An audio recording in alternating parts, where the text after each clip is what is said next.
I am Ferdinand Marcos, and I am the President of the Republic of the Philippines. I stand today on behalf of 110 million Filipinos. Hi everyone! Hello universe! It's me again. Shout out sa inyo guys. Mayroon akong upload videos dito. Kinikriticize nila guys yung outfit ng Pangulo. Sa totoo lang.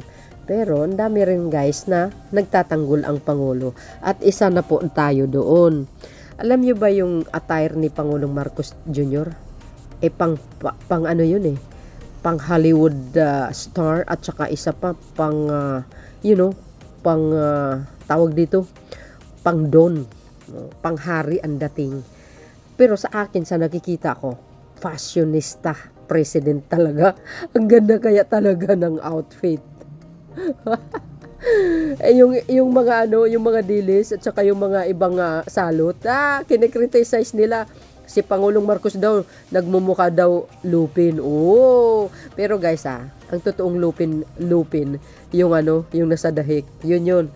Ito, pinagtatanggol siya ni Congressman Sohan. Sabi dito mga kababayan,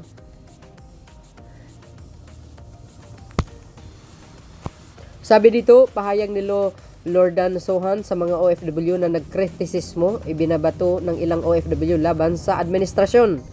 Nagbigay ng pahayag si Lord Dan Sohan bilang tugon sa ilang overseas Filipino workers OFW nagsasabing tila hindi umano alam ng Pangulo ang kanyang ginagawa sa pamamahala ng bansa.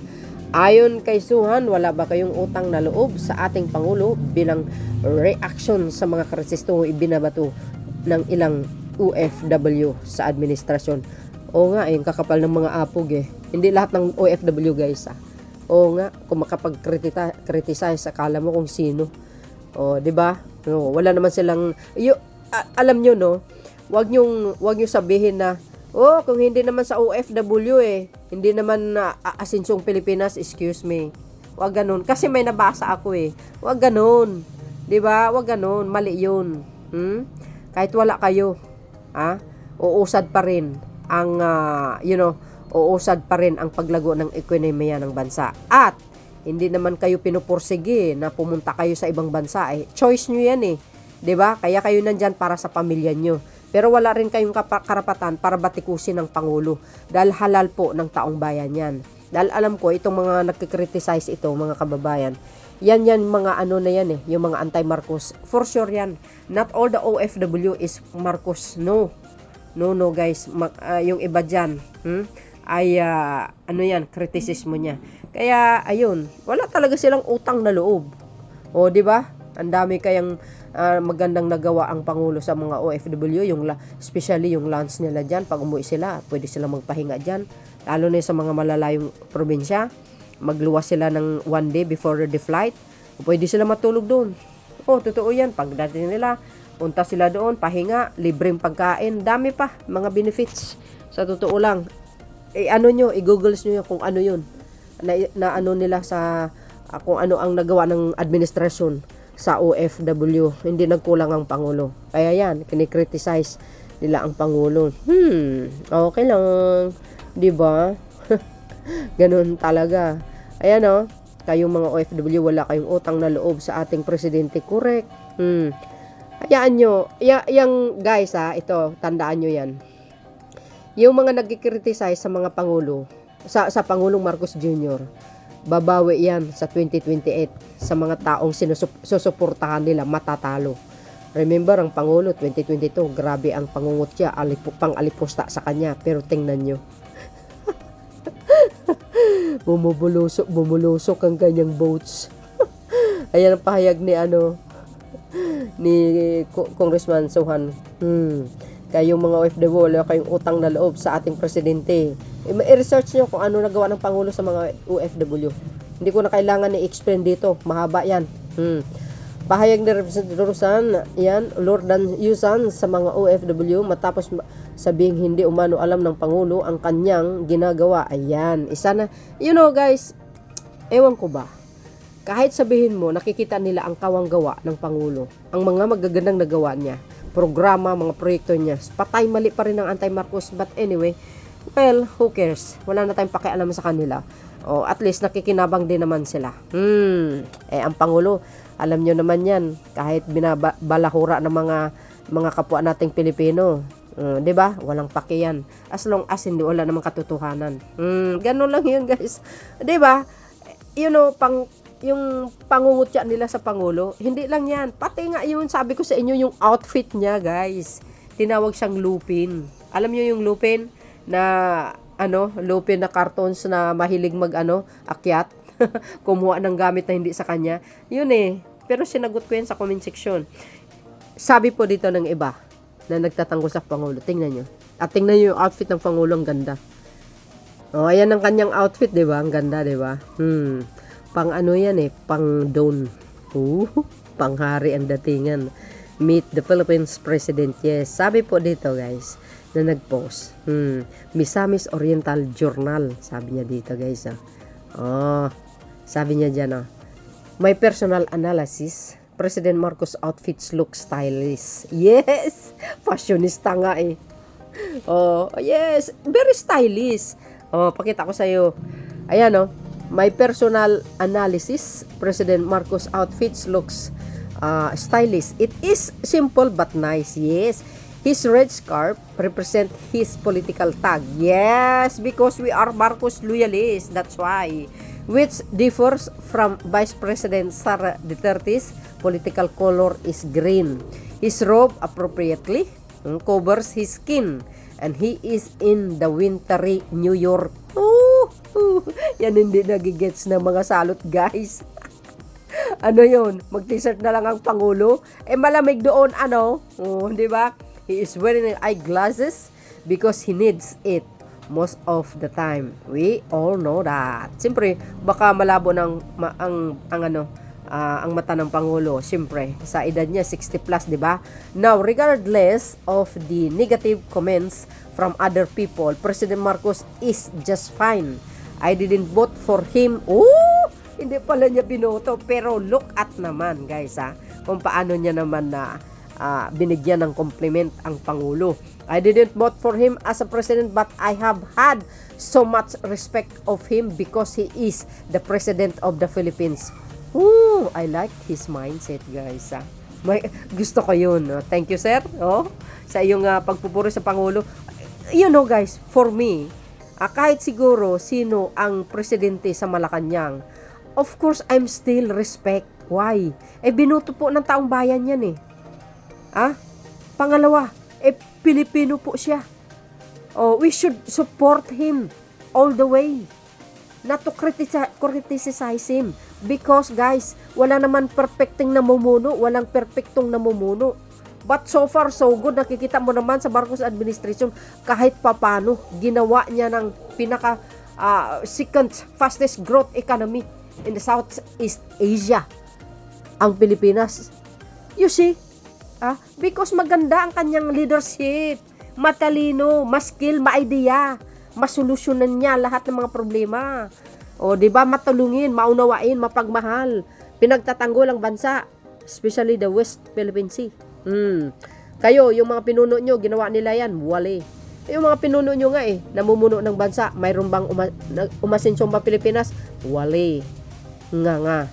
Di ba? Tingnan nyo wow, gwapo. Antindi, guys, daming nainggit sa outfit niya. Okay. Kinikriticize yung outfit, ang ganda, pang fashion, di ba? Para siyang naglalakad sa fashion show sa Milan. Gwapo. Ito pa, tingnan nyo ito. Ibig sabihin, very classy ang dating ng Pangulo. Siyempre, Oxford yan, guys, makita mo kung gaano kumilos, the way magsalita ang Pangulo, yung move, pakikitungo, very well mannered, everything he has that. Di ba? Good Samaritan yan. Ito yung mga highlights, guys. See, nakita nyo yan? That his dad. Look at his outfit that time. Remember, guys, he's also wearing a hat. See? Simple, oh, but simple but beautiful. Oh, yung kanyang dating Pangulong Marcos Sr. You see guys, ito pa. Oh, 'di ba? Ito you know guys, no. President Marcos Jr. Very fashion 'yan. Very fashionista 'yan. Oh, ito. Oh, 'di ba? Oh, bakit parang itong mga salot na ito parang walang karapatan magsuot ng pangulo yung pang fashion. 'Di ba? La tayo pwede. Oh, mai-try ko din mag-fashion. Hindi, joke lang guys. O, ito pa. Tingnan mo ang pangulo nung kabataan niya. Wow. Parang don na don talaga. Konding-kondi, oh. Ganda, gwapo. Ayan. Fashionista with the 1960s car. GYR. Ike. Sosyale, no? Oh, you see? Oh, sapatos pa lang, oh. Red, black pa. Wow. Red, black ba yan? Correct me if I'm wrong, guys. Saan kayo makakita ang ganyan na stylish? Wow, very gwapo. Actually, si PBBM, napakagwapo ng kabataan niya. Sa totoo lang. Hinahabol din talaga siguro ng babae ito, no? Kagwapong tao, ano? Ayan, no? Oh, umbrella. Yo, parang parang yung mga nasa movie, di ba? Yung mga old movies, yung mga characters nila. Gwapo niya, no? Oh, yan pa yung isang nag-post. Actually, guys, nag-viral itong outfit ng Pangulo. Sumikat sa nagsumikat. Tingnan niyo naman, gwapo.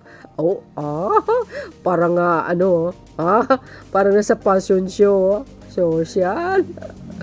Gwapo ba naman eh. Alam nga naman mag-t-shirt siya, kakalamig-lamig dyan sa Amerika. Kayo naman, no? Wala ba kayong mga utak? Sabi po, nag-post dito, yung mga supporters ng Pangulo talagang pinost talaga, biniral talaga. Tingnan nyo naman yan. Sabi ni Michael E. Tenorio, kabog ang outfit ng presidente. Paglapag sa New York, pinaghandaan. Hindi tayo para magpatalo. Correct! Natutuwa ako guys yung mga nagpo-post. Ang dami kaya yan. Kabog na kabog talaga, sabi ng mga nagko-comment. Sabi dito mga comment, wow, congrats, let's go, good morning po. Happy trip. Pagkapait, sige, panaway sa presidente. Diyan, munsa, eleksyon, at bangi ninyo kinsa kadaog. Pagkapait, sigig panaway. Yung panaway parang puro panlalait sa Pangulo. Parang yan dating. Di ba? Panlalait sa Pangulo. Yung ibig sabihin, panglalait lagi sa Pangulo ang naririnig. Totoo yan. Okay lang. Di ba? Astig lagi, Kailangan nating magtipid. Bakit? Anong pakialam nyo sa outfit ng Pangulo? Mga old na yan, mga damit niya. I don't think ang Pangulo bumibili, no. Sangkaterba ang mga yan. Ang mga damit niyan. Baka hindi nyo kakayanin. Good morning po, amping diha sir. Yan, yung mga Bisaya yan. Murag manig bangay og sus. Namura jud tinuod. Agoy kaayo. Enjoy sabi niya, enjoy the idol. Sabi nga Lupin Siya ba talaga yan? Parang gumaya kay Attorney Sal Panilo. Ay sus. Bakit si Attorney Panilo lang ba marunong magsuot? Hoy, matagal ng panahon yan. Ganyan ang Pangulo, no? Ano ba kayo? Di ba guys? Ang gwapo ng Pangulo, sabi sa inyo. Yun. So, ewan ko ba sa ating mga kababayan, 'di ba? Pati pagpunas ng sipon niya doon sa pag-spit niya, 'di ba? Pinapansin. Pati yung outfit niya pinapansin, lahat ng kilos ng Pangulo, 'di ba?